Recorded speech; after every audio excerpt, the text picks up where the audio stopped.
అక్కడ రేవంత్ రెడ్డి గారి నాయకత్వంలో గాంధీ భవన్లోనో ఎక్కడనో కాంగ్రెస్ వాళ్ళ మీటింగ్ జరిగింది. మరి మీరు టీవీలో పేపర్లో చూడొచ్చు. ఢిల్లీకి వెళ్ళి కొత్త ఇన్ఛార్జ్ గారు వచ్చిండ్రు, వారికి స్వాగతం పలుకుతూ కాంగ్రెస్ వాళ్ళు సమావేశం పెట్టిండ్రు.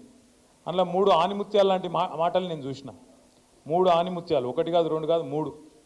ఒకటి రేవంత్ రెడ్డి గారు సెలవిచ్చిండ్రు, ఏమని? మంచి మైక్లలో చెప్పాలి, చెడు చెవులో చెప్పాలి అన్నాడు. నేను రేవంత్ రెడ్డి గారికి చెప్పేది ఏంటంటే, మంచి మైకులో చెబుదామంటే ఫస్ట్ నువ్వు చేసిన మంచి అయితే లేదు, రెండోది మైకులో చెబుదామంటే కరెంట్ కట్ అవుతుంది. ఏం చేయాలి మరి? మంచి ఆడికెళ్ళి చెప్పాలి, చేసింది ఉంటేనేమో చెప్తే అందుకుంటుంది. ఇక చెడు చెవుల్లో చెప్పుడు మొదలు పెడితే రేవంత్ రెడ్డి గారు, నువ్వు చేసిన చెడు హైడ్రా బాధితుల నుంచి మొదలు పెడితే, భూముల మీద నువ్వు చేస్తున్న దౌర్జన్యాల నుంచి మొదలు పెడితే, ఇవాళ ఆర్ఆర్ ట్యాక్స్ నుంచి మొదలు పెడితే, నీ అవినీతి వల్ల ఇవాళ కుప్పగూలిన శ్రీశైలం సొరంగం నుంచి మొదలు పెడితే, మొన్ననే కొట్టుకపోయిన పెద్దవాగు నుంచి మొదలు పెడితే, లెక్కలేదు మునిగిన వట్టెం పంప్ హౌస్ నుంచి మొదలు పెడితే, చెడు ఎప్పుడు స్టార్ట్ చేస్తే నీ చెవిలా రక్తం గారుతుంది, యాది పెట్టుకోని చెప్తున్నాను నేను. ఎందుకంటే చెడు చెవులో చెప్పాలి, మంచి మైకులో చెప్పాలి అని చెప్పి రేవంత్ రెడ్డి గారు చాలా తెలివిగా చెప్పినా అనుకొని ఆయనదైన డైలాగులు కొడుతున్నాడు. ఇంకా విచిత్రం అనిపించింది నాకు. ఆమె పాపం ఢిల్లీ నుంచి ఒక పెద్ద మనిషి వచ్చింది, ఇన్ఛార్జ్ మీనాక్షి గారు.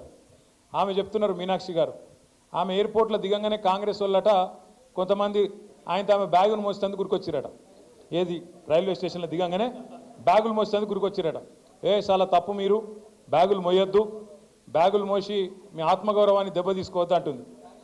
అమ్మ మీనాక్షి గారు, మీకు ఏం చెప్పాలి మేము? నీ పక్కన కూర్చున్నాడు బ్యాగులు మోసే గాడికి వచ్చిండు.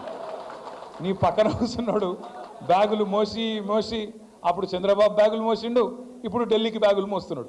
ఇక గాయనని పక్కన కూర్చోబెట్టుకొని బ్యాగులు మోయొద్దు, ఆత్మగౌరవం దెబ్బతింటుందంటే ఏం చెప్పాలి ఆ మేడంకి?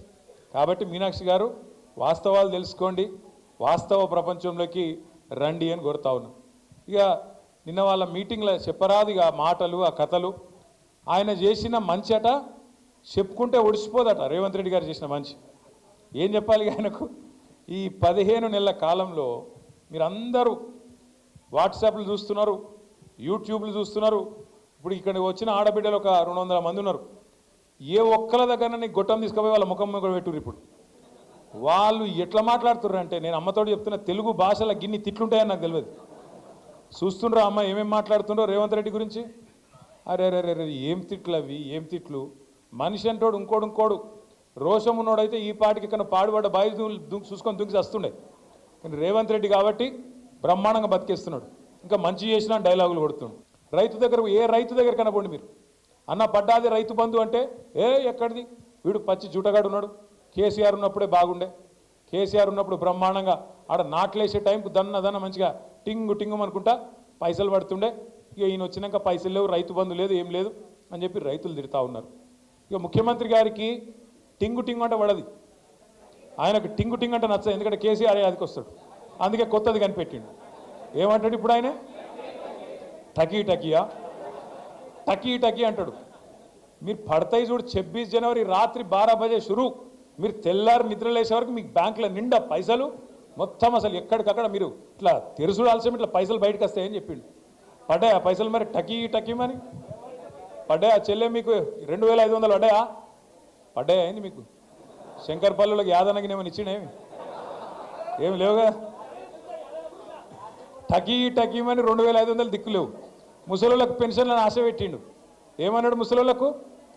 కేసీఆర్ ముసలోనికి ఇస్తుండు, లేకపోతే ముసలవ్వకి ఇస్తుండు, మీరు నాకు గుద్దుతే ముసలోనికి 4000, ముసలవ్వకి 4000, ఇంట్లో ఇద్దరుంటే ఇద్దరికి 4000 ఇస్తా అని చెప్పిండు. పడుతున్నాయా మరి?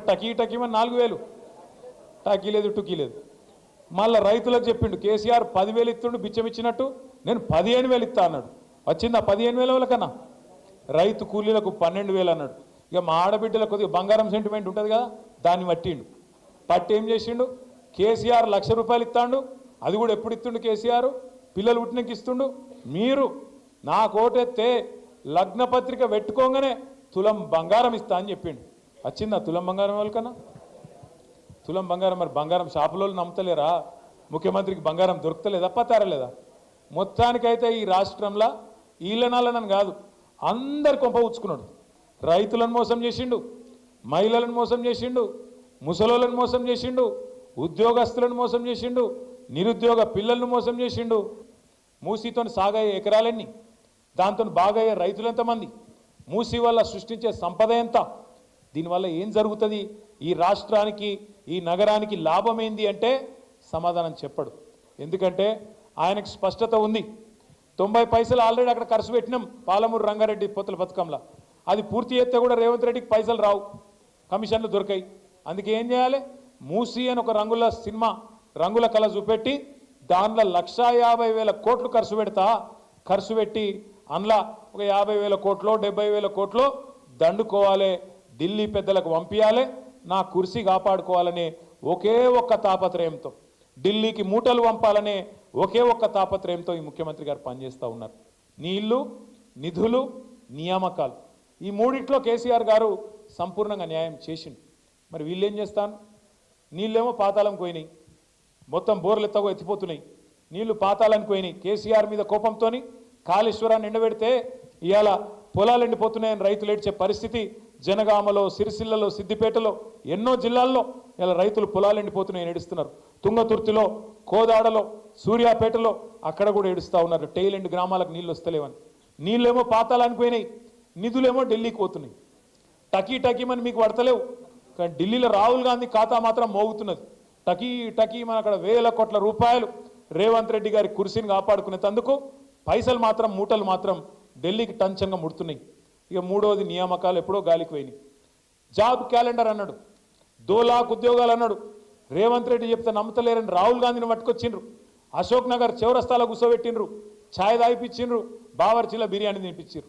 ఛాయ్ తాక్కుంటే రాహుల్ గాంధీ గారు చెప్పిండు, 2 ఉద్యోగాలు ఊడగొట్టుర్రి మీరు, కేసీఆర్ ఉద్యోగం, కేటీఆర్ ఉద్యోగం ఊడగొడితే మీకు 2 లక్షల ఉద్యోగాలు ఇస్తా అని చెప్పిండు. మొదటి సంవత్సరం వచ్చినాయా మరి 2 లక్షల ఉద్యోగాలు? 6,000 ఉద్యోగాలు కూడా ఇయ్యలే. అంటే కాంగ్రెస్ ఎంత ధోకబాజీ పార్టీ చెప్పేందుకు, ఎంత దగుల్బాజీ నాయకత్వం కాంగ్రెస్ పార్టీది చెప్పేందుకే ఇదంతా మీకు చెప్తా ఉన్నా.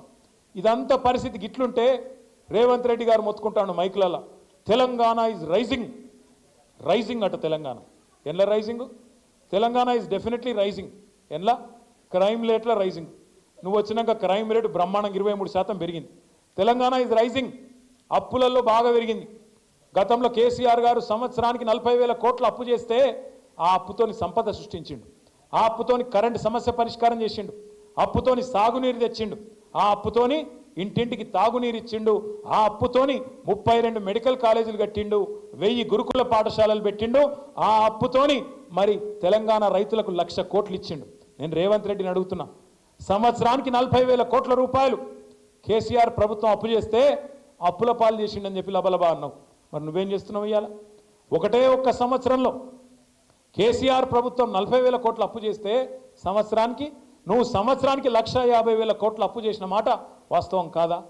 పోనీ 1,50,000 కోట్ల అప్పు చేసినావు, ఒక్క కొత్త పథకం చాలు చేసినవా? ఒక్క ఇందిరమ్మ ఇల్లుకి ఇటుక పెట్టినవా? ఒక్క మనిషికి రేషన్ కార్డు ఇచ్చినవా? ఒక్కలకు తులం బంగారం ఇచ్చినవా? ఒక్క ఆడబిడ్డకు 2,500 ఇచ్చినవా? ఒక్క ముసలాయనకు 4,000 ఇచ్చినవా? రైతులకు రుణమాఫీ అన్న చక్కగా చేసినవా? ఏం చేసినావు? ఎందుకైతుంది అప్పు? మరి కేసీఆర్ అప్పు చేసిండంటే భవిష్యత్తు మీద పెట్టుబడి పెట్టిండు. కేసీఆర్ అప్పు చేసి భవిష్యత్తు మీద మంచిళ్ళ కోసం, కరెంటు కోసం, సాగునీటి కోసం, మన సంపద పెంచడం కోసం, రాష్ట్రాన్ని బాగు చేయడం కోసం అప్పు చేస్తే పేదోళ్ళకి ఇచ్చిండు. నువ్వేం చేస్తున్నావు మరి? ఆడికి పంపుతున్నావు పైసలు. 1,50,000 కోట్ల అప్పు చేసి ఒక్క పథకం చేయకపోతివి, ఒక్కటి సగం ఒక్క కొత్త బిల్డింగ్ కట్టకపోతివి, మరి ఏడబోతున్నాయి పైసలన్నీ? దీనికి సమాధానం చెప్పడు. Telangana is rising. అప్పులలో పెరుగుతుంది, క్రైమ్ రేట్లో పెరుగుతుంది, ఆత్మహత్యల్లో పెరుగుతుంది. రేవంత్ రెడ్డి ప్రభుత్వం వచ్చినాక ఒక్క సంవత్సర కాలంలో ఈ 450 రోజులలో 450 మంది రైతులు రోజుకొక్కరు చొప్పున చచ్చిపోయింది. ఇప్పటికి ఆత్మహత్య ఒక గన్ల పెరుగుతుంది. ఆటో డ్రైవర్ల ఆత్మహత్యలు రైజింగ్, నేత కార్మికుల ఆత్మహత్యలు రైజింగ్, గురుకుల పాఠశాలల్లో పిల్లల ఆత్మహత్యలు rising. Yes, Telangana is rising. ఎలా రైజింగ్? ఆత్మహత్యల్లో, అప్పుల్లో, క్రైమ్ రేట్లో, ఇళ్ళ మాత్రం రైజింగ్ అయింది. ఒక దానిలో మాత్రం డౌన్ అయింది. మీ శంకరపల్లి కొంప ఉచ్చుకున్నాడు, మొత్తం భూముల రేట్లు డౌన్ అయిందా కాదా? నేను చెప్పేది వాస్తవం కాదా? నాకు కూడా కొద్దిగా భూమి ఉన్నది జన్వాడలో.